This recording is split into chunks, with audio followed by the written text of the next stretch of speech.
Hello student, स्वागत है आपका विवोक ऑनलाइन क्लासेस में। और मैं नेहा कुमावत आपको पढ़ाने वाली हूँ अकाउंटिंग। हमने अभी तक अकाउंटिंग के अलग अलग चैप्टर्स क्लियर कर ले। आज हमारे पास नया चैप्टर है, क्या टॉपिक है? Bank reconciliation statement. इसको हिंदी में कहा जाता है बैंक समाधान विवरण। अब ये क्या होता है, इसको समझने से पहले हम कुछ बेसिक टर्म्स हैं उनको समझ लेते हैं कि क्यों बनाते हैं, कैसे बनाते हैं और इसके क्या महत्वपूर्ण है, इसके इंपॉर्टेंट टॉपिक्स क्या हैं। ठीक है, तो और इसके जो क्वेश्चंस होंगे वो कैसे होंगे वो डिस्कस करेंगे आज की क्लास में, राइट। तो हम आज पढ़ने वाले हैं बैंक रिकंसिलिएशन। तो स्टार्ट करें आज की क्लास। तो आप देख सकते हैं स्क्रीन पे लिखा हुआ है बैंक समाधान विवरण, रिकंसिलिएशन की बात करें। लेकिन मैंने आपको बताया इससे पहले कुछ इंपॉर्टेंट टर्म्स हैं उनको क्लियर कर लेते हैं। वो क्या है? अब मैंने आपको बताई थी कैश बुक। कैश बुक के बारे में बताया था मैंने आपको। नकद बही में मैंने डबल कॉलम कैश बुक बताई थी आपको, राइट। क्या बताई थी? डबल कॉलम कैश बुक ये पढ़ी थी, जिसमें दो कॉलम थे, एक तो कैश का होता ही है और एक इसका था बैंक का, राइट। बैंक का कॉलम क्यों होता था? क्योंकि आज के टाइम पे कैश ट्रांजैक्शन बहुत ज्यादा होती है, तो क्या होता है इतनी कैश को मैनेज करना मुश्किल हो जाता है। तो उस लिए बिजनेसमैन क्या करता है, एक खाता खुला देता है बैंक में, बिजनेस के नाम का चालू खाता खुलवा देता है, ठीक है। फिर अगर कुछ भुगतान करने हैं तो बैंक करता है, अगर कुछ चेक प्राप्त करने हैं वो बैंक करता है, यानी लेन देन के सारे काम कौन करने लग जाता है? बैंक करने लग जाता है। तो हम बैंक कॉलम बनाते हैं कैश बुक में। तो इसकी डेबिट साइड में हमें जो भी चीजें प्राप्त होती है, जो अमाउंट प्राप्त होती है बैंक में, चाहे वो चेक से प्राप्त हो, किसी से भी प्राप्त हो, तो हम बैंक कॉलम में लिखते हैं। उसी तरह क्रेडिट साइड में हम क्या करते हैं? क्रेडिट साइड में जितने भी पेमेंट होते हैं, बैंक से अगर कोई पेमेंट हो रहा है, कोई खर्चे चुकाए जा रहे हैं, तो वो हम क्रेडिट तरफ लिखते हैं। यही करते हैं। समझ में आ गया आपको कि हमने अभी तक क्या पढ़ा था? डबल कॉलम कैश बुक पढ़ी थी, जिसमें बैंक का कॉलम होता था। बैंक का कॉलम क्या बताता था कि अगर बिजनेस का कोई आपका अकाउंट है बैंक में ओपन है, तो उसके सारे पेमेंट और रिसिप्ट हम कैश बुक में लिखते थे। किसमें लिखते थे? कैश बुक में लिखते थे। कंप्लीट है यहाँ तक? कैश बुक आपको समझ में आई गई है। अब इसी के साथ मैं एक चीज आपको और बताती हूँ। आपको पता है कि अगर सपोज एग्जांपल लेते हैं, ये है एक मॉल है, मॉल अगर आप समझो तो ठीक है, ये अपना जो भी है एक मॉल है, ठीक है। एक मॉल बना हुआ है, इसमें दिन के बहुत सारी कैश रिसीव्ड होती है और बहुत सारा कैश पेमेंट भी होता है। सपोज मॉल में बहुत सारे कस्टमर आए, चीजें खरीदी, पैसा देकर गए। अब यहाँ का एक ओनर है, ओनर ने किसको हायर कर रखा है? अकाउंटेंट को हायर कर रखा है कि आप देखेंगे, या कैशियर को हायर कर रखा है, ठीक है। तो जितना पैसा आएगा तो वो ये मैनेज करेगा और कितना होगा वो पेमेंट भी करेगा अगर कुछ खरीद के लेकर आ रहे हैं, ठीक है। तो अब क्या होता है, इतना कैश जब दिन में मॉल होते हैं तो मॉल में क्या होता है, दिन के लाखों कैश, लाखों नकद आ जाती है। अब उसको मैनेज कैसे करें? सपोज एक दिन की 1 लाख की उनकी रिसिप्ट हुई है, तो वो 1 लाख वापस अपने पास रखेगा, दूसरे दिन 2 लाख, तो अमाउंट इतनी सारी इकट्ठी हो जाती है, उसको मैनेज करना, खोने का डर, इस सब से ये क्या करता है, जो ये बिजनेसमैन है किसके पास जाता है? बैंक के पास। कहाँ जाता है? बैंक के पास। और बैंक वालों को कहता है मेरा एक अकाउंट खोल दो, बिजनेस के नाम का, मेरे मॉल के नाम का, मेरी फर्म का एक अकाउंट खोल दो। तो बैंक क्या करती है? अकाउंट खोल देती है। ठीक है, अब आपके जितने भी पेमेंट के और रिसिप्ट का काम है ना, हम कर लेंगे। अब ये कौन बोलता है? ये बैंक बोलता है। तो अकाउंट खुलवा दिया। अब जैसे ही 1 लाख रुपए आए, ये जो भी कैशियर है, तो ये कहाँ जाएंगे? बैंक में डिपॉजिट करा देंगे। और उसके साथ साथ हम कस्टमर को अभी के टाइम पे डिजिटल टाइम में हम उनको क्या करते हैं, डिजिटल पेमेंट की सुविधाएं देते हैं। तो कितने लोग पेटीएम से, गूगल पे से, डेबिट कार्ड से इससे पेमेंट करते हैं। तो एक्सपेंडिचर है, हमारा जो अमाउंट है वो कहाँ चला जाता है, हमारे बैंक के अकाउंट में ऑटोमेटिकली चला जाता है। इसलिए कोई भी फर्म, कोई भी बिजनेस बैंक का अकाउंट खोलती है। और आपको पता ही है चालू खाता खोला जाता है क्योंकि रोज के ट्रांजैक्शंस होते हैं। कंप्लीट। तो आपको अभी तक पता चल गया कि बैंक का खाता खोला जाता है। तो हमारे पास जब हम बैंक में अकाउंट खुला रहे हैं, राइट, बैंक में जब हम अकाउंट खुलवा रहे हैं और पेमेंट और रिसिप्ट का काम बैंक देख रहा है, और इधर हम कैश बुक बना रहे हैं, उधर बैंक का कॉलम क्यों बना रहे हैं जब हमारा ये ऑलरेडी काम कर रहा है? इसलिए बना रहे हैं कि हमारा अकाउंटेंट ये ध्यान रखेगा कि हमारी नकद और बैंक की प्राप्तियां भुगतान क्या है, उसके लिए वो कैश बुक बना देगा। साथ ही साथ हमारा ध्यान और कौन रख रहा है, बैंक भी रख रहा है। कौन रख रहा है? बैंक। तो आपको पता है बैंक हमें क्या देगा? आपको पता है बैंक हमें क्या देगा? बैंक हमें देगा पासबुक। क्या देगा? बैंक हमें पासबुक देगा और उसमें लिखा जाएगा कि कितना हमने पैसा जमा कराया, कितना हमने पैसा निकाला। ये पासबुक में रिकॉर्ड रखा जाएगा। कंप्लीट है। यानी एक तो हमारे पास कैश बुक होगी जो हमें बताएगी बैंक में कितना पैसा है या नहीं है, उसी तरफ दूसरी तरफ क्या होगी? पासबुक होगी। ठीक है। अब फर्स्ट बात है, कैश बुक हम हमारी फर्म में रखेंगे, हमारा अकाउंटेंट बनाएगा। उसी तरह पासबुक कौन बनाएगा?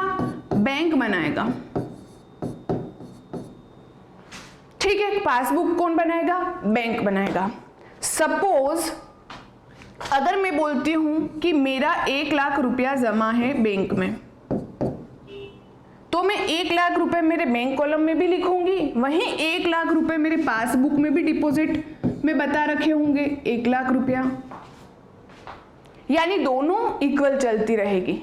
ठीक है। अगर पैसा निकाल देती हूं बैंक से, अकाउंट से हमें पैसा निकालती हूँ, विड्रॉल करती हूँ 2 लाख रुपए, तो क्या होगा? 2 लाख रुपए मेरा यहाँ कम दिखाएगा। मैं 2 लाख रुपए निकाल देती हूँ तो इधर भी दिखाएगा, उधर भी दिखाएगा। कहने का मतलब ये है कि पासबुक का बैलेंस और कैश बुक का बैलेंस इक्वल चलेगा। लेकिन क्या होता है, कंडीशन ऐसी आती है आपके सामने, ऐसी कंडीशंस आती है कि उन दोनों का बैलेंस अलग अलग बता रहा है। सपोज आपका बैंक का खाता जो है पासबुक में आपकी अमाउंट बता रही है 1 लाख रुपए जमा, लेकिन वहीं आपकी कैश बुक के बैंक कॉलम में 80,000 रुपए ही आपके पास बैलेंस दिखा रही है। जी हाँ, 80,000 ही बता रहे। तो इस कंडीशन में आपको क्या होगा कि बाकी का जो बचा हुआ अमाउंट है वो किधर गया?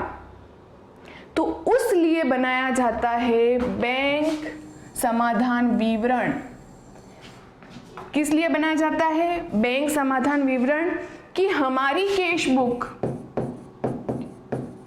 नकद बही का बैंक कॉलम और दूसरी तरफ पासबुक के बैलेंस अगर मैच नहीं करते हैं तो उनके मैच कराने के लिए एक स्टेटमेंट बनाया जाता है।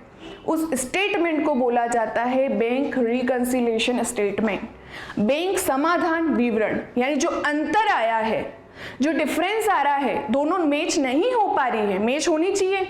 अगर हमारे पास पैसा डिपॉजिट है तो वो बैंक में भी डिपॉजिट होगा, अगर हमने विड्रॉल कर रखा है तो बैंक भी विड्रॉल बताएगी। लेकिन किन्हीं कारणों से जब वो बैलेंस मैच नहीं होता है तो हम कौन सा स्टेटमेंट बनाते हैं? हम बनाते हैं बैंक रिकॉन्सिलेशन स्टेटमेंट।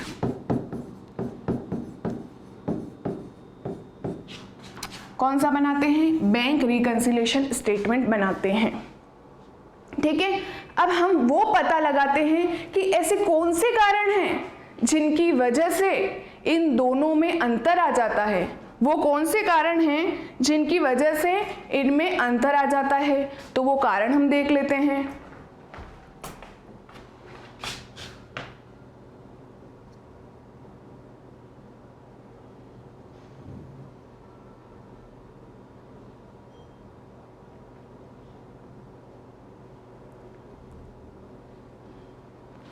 पहले डेफिनेशन भी एक बार हम क्लियर कर ही लेते हैं कि ये क्या कह रहे हैं। कैश बुक वही जो मैंने आपको बताया, पासबुक के शेष में होने वाले अंतर, यानी जब उन दोनों में बैलेंस नहीं मिलता है तो उनको मिलाने के लिए, उनको इक्वल करने के लिए जो लेखा तैयार किया जाता है उसे बैंक समाधान विवरण कहते हैं।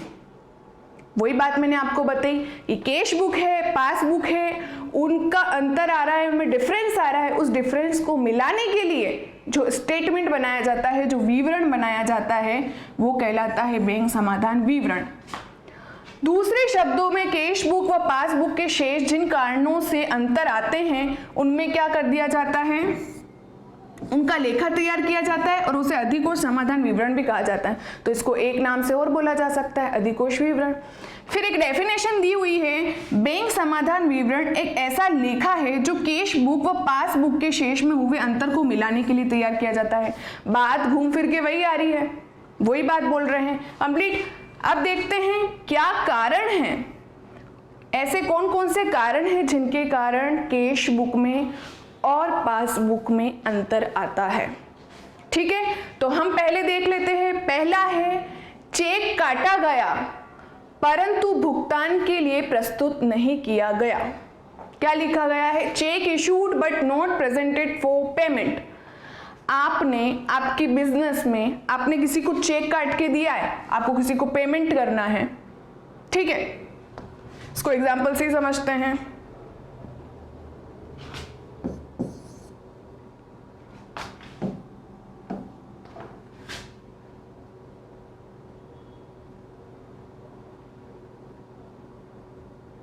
Cheque issued but not presented for payment, cheque issued but not presented for payment।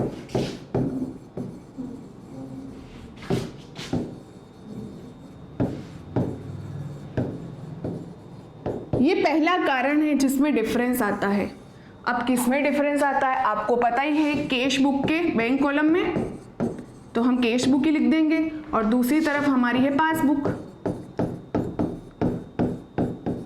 ठीक है, अब अंतर आएगा, कैसे आएगा कि चेक इशू किया गया but note presented for payment, payment के लिए प्रेजेंट ही नहीं हुआ। आपने किसी को चेक दिया है, सपोज राम है, राम को आपने चेक दिया है, आपको पेमेंट करना था, कैश नहीं थी तो आपने बैंक से पेमेंट कर रहे हो, चेक से पेमेंट करो, तो चेक दिया लेकिन प्रेजेंट नहीं हुआ, पेमेंट के लिए क्या हुआ, प्रेजेंट नहीं हुआ। आपने जब चेक काटा तब कैश बुक में तो क्या कर दिया होगा, रिकॉर्ड कर दिया होगा, रिकॉर्ड कर दिया होगा आपने जब चेक काटा होगा, लेकिन अभी तक बैंक में प्रेजेंट ही नहीं हुआ, अभी तक आया ही नहीं है, वो चेक जो था वो बैंक में अभी तक आया ही नहीं है। तो क्या अमाउंट मैच होगी? सपोज 10,000 का चेक था, 10,000 का चेक था, आपने इशू करा था, तो आपने अपने कैश बुक में रिकॉर्ड करा होगा 10,000 से, लेकिन अभी तक पासबुक में आया ही नहीं, तो पासबुक में अभी तक रिकॉर्ड हुआ ही नहीं है, कुछ भी नहीं आया है, तो ये 10,000 का अंतर आ गया। तो एक पहला जो अपना डिफरेंस हुआ है तो वो क्या हुआ है, check issued but not presented for payment, payment के लिए प्रेजेंट नहीं हुआ, इस कारण अंतर आया। अब इस अंतर को सॉर्ट आउट करने के लिए, इस डिफरेंस को मैच करने के लिए हम आगे क्या बनाएंगे, रिकंसिलिएशन स्टेटमेंट बनाएंगे, लेकिन वो आगे की प्रक्रिया में देखेंगे। अभी हम कारण का पता लगा रहे हैं कि किन कारणों से ये प्रॉब्लम होती है। कंप्लीट। अब दूसरी देखते हैं,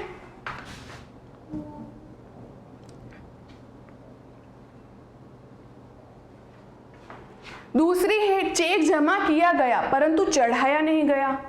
चेक तो डिपॉजिट कर दिया है लेकिन उसको चढ़ाया ही नहीं है। सपोज आप किसी को चेक दे रहे हैं, कंप्लीट, सपोज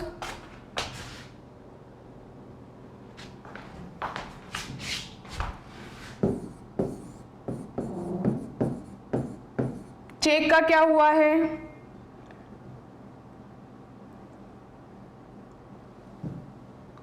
चेक जमा किया गया परंतु चढ़ाया नहीं गया।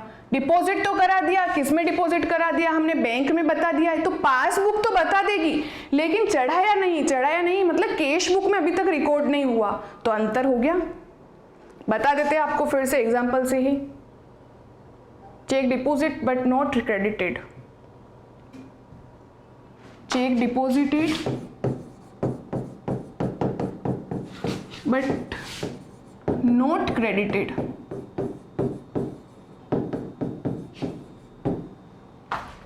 अब हमारे पास अंतर दो रीजन से ही आ रहा है, एक तो कैश बुक है और एक है पासबुक।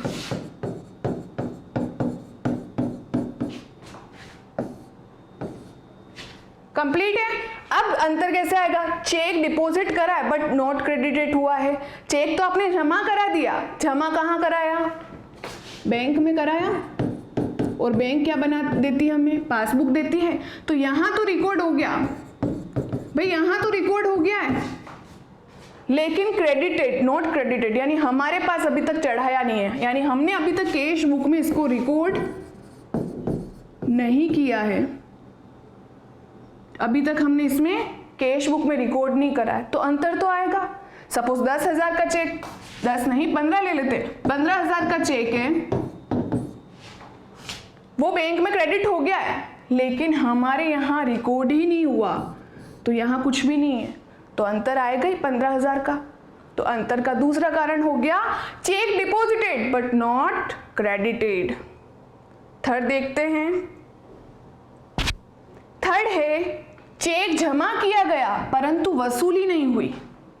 अब ऐसी कंडीशन भी आ सकती है कि चेक जमा तो करा दिया लेकिन अभी तक उसकी क्या नहीं हुई? वसूली नहीं हुई। Cheque deposited but not collected, collect ही नहीं हुआ। अब आप जानते हो, सपोज अपन किसी को चेक देते हैं तो उसकी कलेक्शन प्रोसेस लंबी होती है, 2 या 3 दिन में क्लियर होता है, तो उस कारणों से भी क्या आ जाएगा?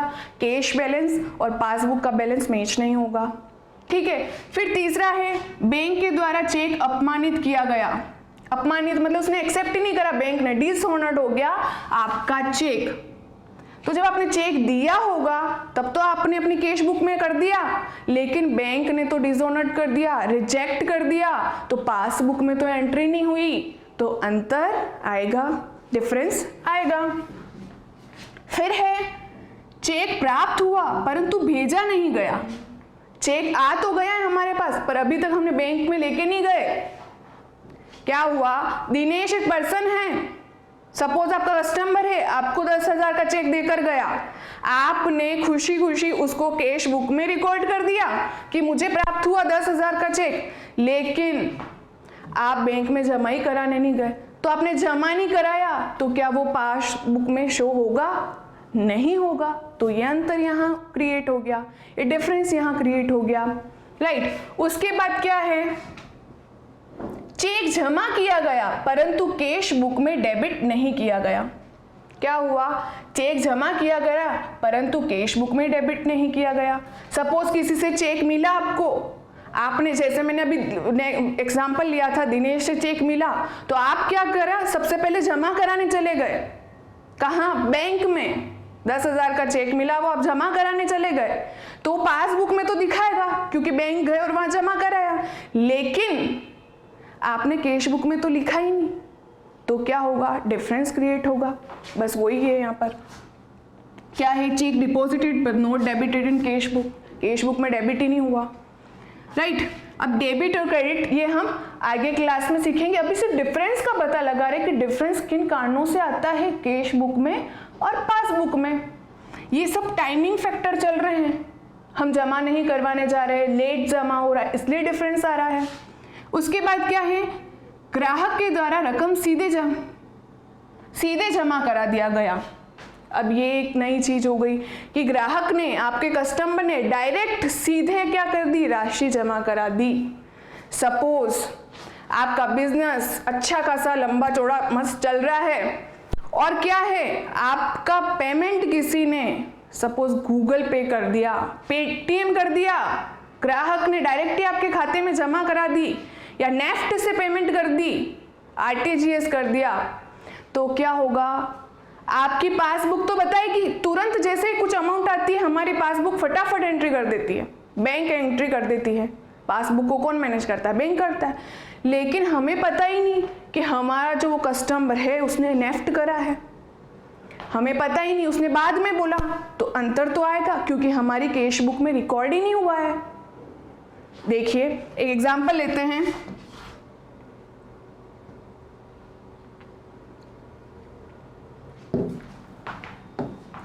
क्या हुआ कि अगर ये ए पर्सन है, ठीक है, इसने क्या करा, हमें पेमेंट करा है नेफ्ट से, डायरेक्ट खाते में पैसा आ गए 20,000 रुपया। हमारी पासबुक में तो रिकॉर्डिंग बताएगी क्योंकि बैंक तो तुरंत रिकॉर्ड करेगा कि ए पर्सन है जिसने आपको पेमेंट कराया, पासबुक तो तुरंत बता देगी। लेकिन इस ए ने हमें इन्फॉर्म नहीं करा या बाद में करा 2 दिन बाद, तो क्या अभी हमारी कैश बुक में ये 20,000 रुपये लिखे हुए हैं? नहीं लिखे हुए हैं क्योंकि हमें पता ही नहीं है, ग्राहक ने डायरेक्ट हमारे खाते में जमा करा दिए और हमें सूचना नहीं है, तो हमारी कैश का बैलेंस कुछ नहीं मिलेगा क्योंकि वो रिकॉर्ड ही नहीं हुआ है। तो ये अंतर यहाँ क्रिएट हो जाएगा, ये डिफरेंस यहाँ क्रिएट हो जाएगा, राइट। अब दूसरा रीजन देख लेते हैं। क्या है दूसरा रीजन?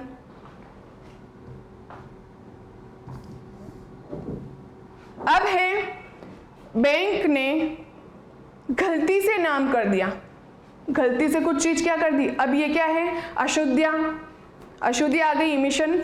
तो इसमें क्या होगा?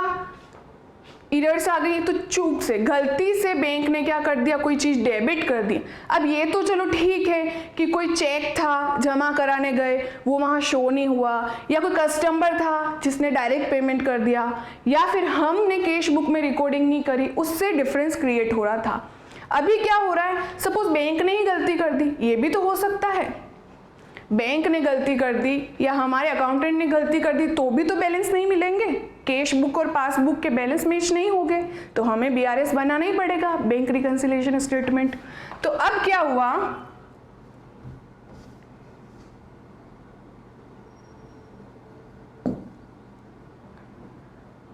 बैंक ने क्या करा, गलती से कोई चीज डेबिट कर दी, तो गलती से कोई चीज डेबिट कर दी तो वैसे भी बैलेंस नहीं मिलेगा। फिर बैंक ने गलती से कुछ जमा कर दिया, कुछ गलती से क्रेडिट कर दिया, डेबिट करना था और क्रेडिट कर दिया तो गलती हो गई, तो बैलेंस मैच नहीं होगा। फिर उसके बाद बैंक द्वारा ब्याज दिया गया। अब ये नई चीज क्या है? बैंक ने हमें क्या दिया? ब्याज दिया है। ब्याज दिया है तो टाइमिंग डिफरेंस के कारण अंतर आएगा। अब मैम ये टाइमिंग डिफरेंस क्या है? क्या होगा कि सपोज बैंक ने इंटरेस्ट दिया, तो आपने देखा होगा, आपके पास भी अगर बैंक का अकाउंट है तो पासबुक में लिखा होता है कि इंटरेस्ट, ब्याज जमा हुआ है, लिखा होता है क्रेडिट साइड कि इंटरेस्ट जमा है।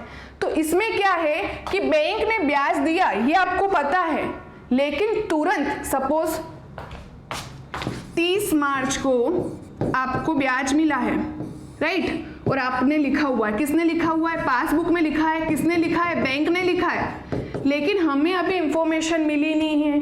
30 तारीख को हमारी कैश बुक में हमें पता ही नहीं हमें ब्याज मिला है, तो अंतर आ जाएगा 30 तारीख को, क्योंकि उधर तो हमारी पासबुक में ब्याज की राशि बताई जा रही है, लेकिन इधर हमें पता नहीं होने के कारण, इधर कहाँ, कैश बुक में हमें पता नहीं होने के कारण अंतर क्रिएट हो जाएगा, डिफरेंस क्रिएट हो जाएगा। ठीक है। फिर है बैंक के द्वारा ब्याज लिया गया। अब सपोज बैंक ने ब्याज ले लिया तो वही कंडीशन है, अगर हमने कुछ विड्रॉल कर रखा, ओवरड्राफ्ट कर रखा है, ओवरड्राफ्ट मैंने आपको बताया था, बैंक ओडी हमने जमा से अधिक निकाल रखा है, तो सपोज बैंक उस पर ब्याज चार्ज कर रहा है, तो वो हमें थोड़ी डेट बताएगा मैं इस दिन चार्ज करूंगा। सपोज उसने 1 अप्रैल को 1,000 रुपए का ब्याज ले लिया, 1,000 रुपए का ब्याज ले लिया, लेकिन हमें इधर पता ही नहीं, हमें सूचना ही नहीं मिली है, तो हमारी कैश बुक में ब्याज का कोई लेखा ही नहीं हुआ। यानी ये सब टाइमिंग इफेक्ट के कारण हो रहा है कि बैंक अपने आप कर रहा है और हमें पता नहीं चल रहा है। तो ये सब कब पता चलेगा? जब हम दोनों को मैच करेंगे, जब हम कैश बुक को लेंगे और पासबुक को लेंगे, मैच करेंगे तो ये अंतर निकलेंगे और इन कारणों से हम बैंक रिकंसिलिएशन स्टेटमेंट बनाएंगे। कंप्लीट। अब दूसरा देखते हैं। नेक्स्ट है बैंक के द्वारा खर्च लिया गया, वापस वही बात हो गई, कोई चार्जेस है वो उसने लिए हैं।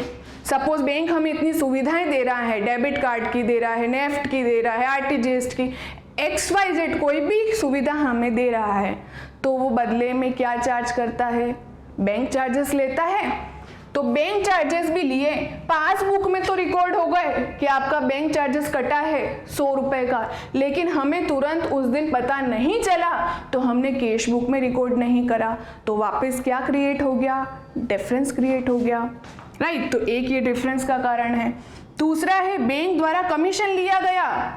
अब बैंक ने ही क्या ले लिया? कमीशन ले लिया। वापस वही बात है कि हमें इन्फॉर्म नहीं है, यानी हमें कहाँ? बिजनेस में, तो हमने कैश बुक में रिकॉर्ड नहीं करा है, तो डिफरेंस बताएगा।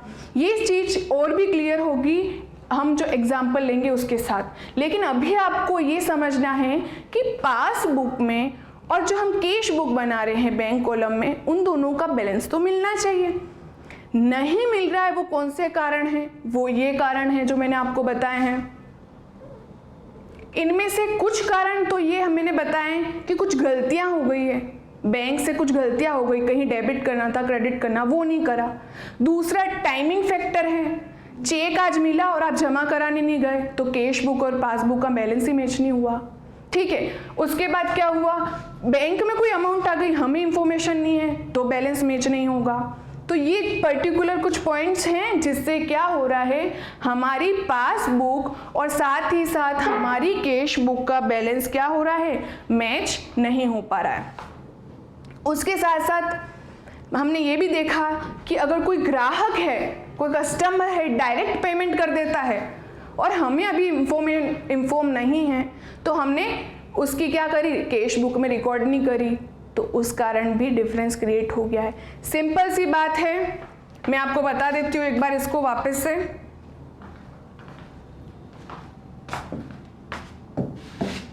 हमारी चल रही है कैश बुक, कैश बुक का कौन सा कॉलम चल रहा है? बैंक कॉलम चल रहा है, और दूसरी तरफ चल रही है पासबुक। बात ये हो रही है कि दोनों, ये कौन बनाता है? ये बिजनेस बनाता है, बिजनेस बोले तो अकाउंटेंट, कैशियर ये बनाते हैं। पासबुक कौन बनाता है? बैंक बनाता है। ये बात कंप्लीट है।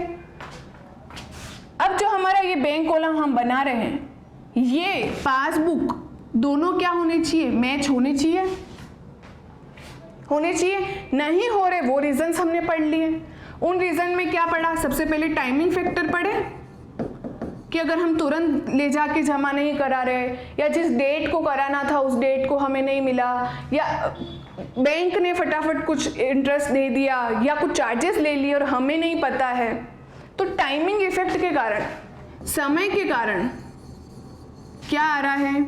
डिफरेंस आ रहा है, अंतर आ रहा है। और दूसरा है भूल के कारण,